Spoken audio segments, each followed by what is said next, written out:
Dear student, welcome to my YouTube channel.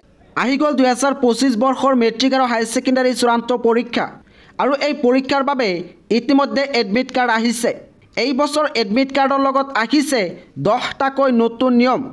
পৰীক্ষা হলত বহাৰ 1 মিনিট আগত হলেও প্ৰতিগৰাকী ছাত্ৰ ছাত্ৰীয়ে এই 10টা নিয়ম জানিবই লাগিব। নহলে কিন্তু তেওঁলোকে পৰীক্ষাত বিপদত পৰিব পাৰে। এই 10টা নিয়মৰ বিষয়ে বিতংকৈ এইটো ভিডিঅ'ৰ জৰিয়তে আলোচনা কৰিব বিচাৰিছো।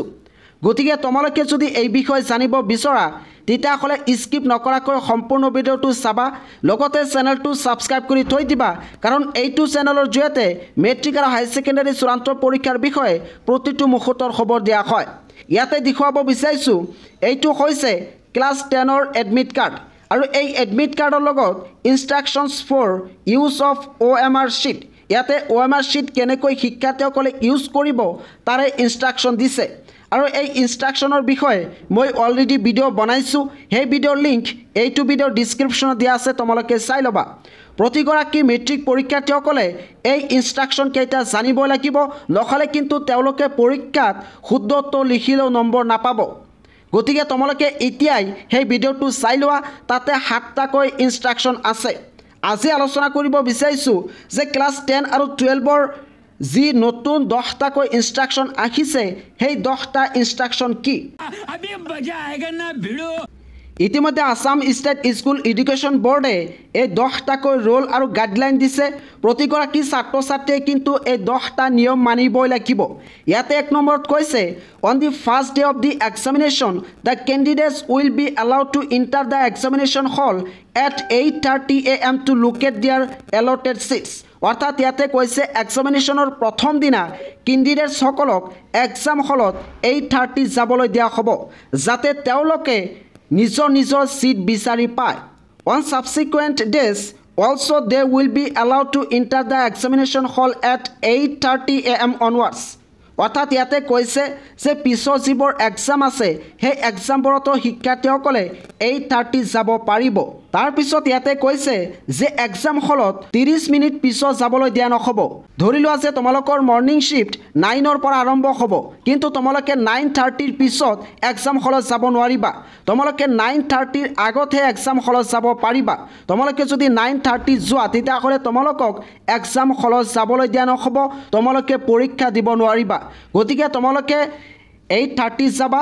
প্ৰথম দিনা তোমালোকে যোৱাৰ পিছত নিজৰ সিট বিচাৰি উলিয়াবা আৰু তাত তোমালোকে বহি থাকিবা। ইয়াতে 2 নম্বৰত কৈছে candidates are required to bring their admit card and the registration card into the examination hall and to produce them when required। অৰ্থাৎ ইয়াতে কৈছে যে প্ৰতিগৰাকী কেণ্ডিডেটে নিজৰ এডমিট কাৰ্ড নাইবা ৰেজিষ্ট্ৰেশ্যন কাৰ্ড এক্সাম হলত লৈ যাব লাগিব। যদি কিবা প্ৰয়োজন হয় তেতিয়াহ'লে সেইবোৰ সাবমিট কৰিব লাগিব, সেইবোৰ ইনভিজিলেটৰ নাইবা টিচাৰ সকলৰ সন্মুখত দেখুৱাব লাগিব। 3 নম্বৰত কৈছে no candidate will be allowed to leave the examination hall in the first hour। অৰ্থাৎ এক্সাম আৰম্ভ হোৱাৰ প্ৰথম 1 ঘণ্টাত শিক্ষাৰ্থীসকলক এক্সাম হলৰ পৰা বাহিৰ হ'বলৈ দিয়া নহ'ব।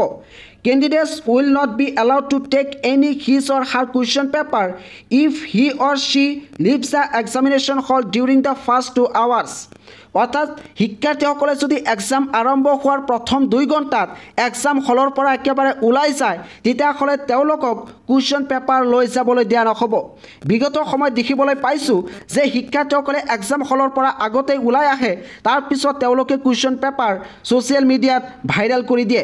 ইয়াৰ ফলত বিভিন্ন ধৰণৰ প্ৰব্লেম হয়। সেইকাৰণে এই নতুন ইনষ্ট্ৰাকশন দিছে যে শিক্ষাৰ্থীসকলে যদি প্ৰথম 2 ঘণ্টাত এক্সাম হলৰ পৰা ওলাই যায় তেতিয়াহ'লে তেওঁলোকক এই কুৱেশ্যন পেপাৰ দিয়া নহ'ব। ইয়াতে 4 নম্বৰত কৈছে যে এনসাৰ স্ক্ৰিপ্ট কমপ্লিট কৰাৰ পিছত, অৰ্থাৎ শিক্ষাৰ্থীসকলে এনসাৰ স্ক্ৰিপ্টত লিখা কমপ্লিট কৰাৰ পিছত সেই এনসাৰ স্ক্ৰিপ্ট ইনভিজিলেটৰৰ হাতত জমা দিব লাগিব। তাৰ পিছতহে তেওঁলোকে এক্সাম হলৰ পৰা ওলাই আহিব পাৰিব। কিছুসংখ্যক ছাত্ৰ ছাত্ৰীয়ে এই এনসাৰ স্ক্ৰিপ্ট অৰ্থাৎ এনসাৰ শ্বীট ইনভিজিলেটৰৰ হাতত জমা নিদিয়ে, তেওঁলোকে সেইবোৰ লগত লৈ আহে। তোমালোকে কিন্তু এই বছৰ এনেকুৱা কৰিব নোৱাৰিবা। এনসাৰ স্ক্ৰিপ্ট ইনভিজিলেটৰৰ হাতত জমা দিব লাগিব, তাৰ পিছতহে তোমালোকে এই এক্সাম হলৰ পৰা ওলাই আহিব পাৰিবা। 5 নম্বৰত কৈছে candidates are required to bring their own writing and drawing instruments। অৰ্থাৎ ইয়াতে কৈছে যে শিক্ষাৰ্থীসকলে নিজৰ পেন পেন্সিল জ্যামিতি বক্স নাইবা আন লাগতিয়াল বস্তুবোৰ লৈ যাব লাগিব শিক্ষাৰ্থীসকলে কিন্তু বেলেগৰ পৰা এই বস্তুবোৰ ল'ব নোৱাৰে 6 নম্বৰত কৈছে শিক্ষাৰ্থীসকলে এডমিট কাৰ্ডৰ পৰা চাই একেবাৰে শুদ্ধকৈ স্পষ্টকৈ আৰু নিৰ্দিষ্ট ঠাইত ৰোল আৰু নম্বৰটো লিখিব লাগিব আৰু শিক্ষাৰ্থীসকলে এনসাৰ স্ক্ৰিপ্টৰ কোনো ঠাইত নিজৰ নাম লিখিব নোৱাৰে কেনেকৈ একেবাৰে শুদ্ধকৈ ৰোল আৰু নম্বৰ লিখিব লাগে কেনেকৈ এনসাৰ স্ক্ৰিপ্টৰ ফ্ৰণ্ট পেজ ফিল আপ কৰিব লাগে এই বিষয়ে মই অলৰেডি ভিডিঅ' বনাইছোঁ সেই ভিডিঅ'ৰ লিংক এইটো ভিডিঅ'ৰ ডেছক্ৰিপশ্যনত দিয়া আছে তোমালোকে চাই ল'বা তোমালোকৰ যদি ৰোল আৰু নম্বৰটো ভুল হয় তেতিয়াহ'লে তোমালোকৰ ৰিজাল্ট নাহিব গতিকে তোমালোকে এই ৰোল আৰু নম্বৰটো বহুৱাৰ সময়ত সতৰ্ক হ'বা 7 নম্বৰত কৈছে শিক্ষাৰ্থীসকলে পৰীক্ষা হলত কোনো ধৰণৰ ইলেক্ট্ৰনিক ডিভাইচ মোবাইল ফোন নাইবা প্ৰিণ্টেড নাইবা হেণ্ডৰাইটিং মেটেৰিয়েল ল'ব নোৱাৰিব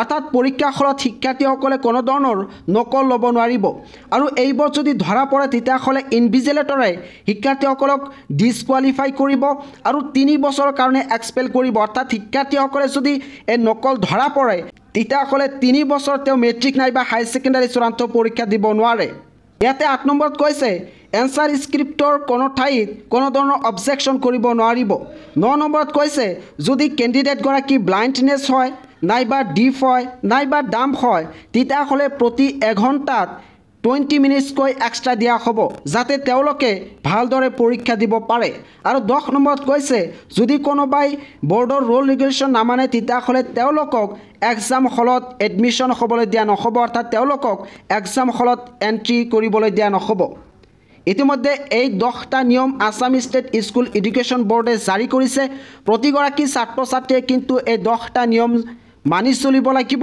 নহ'লে কিন্তু তেওঁলোকে বিপদত পৰিব পাৰে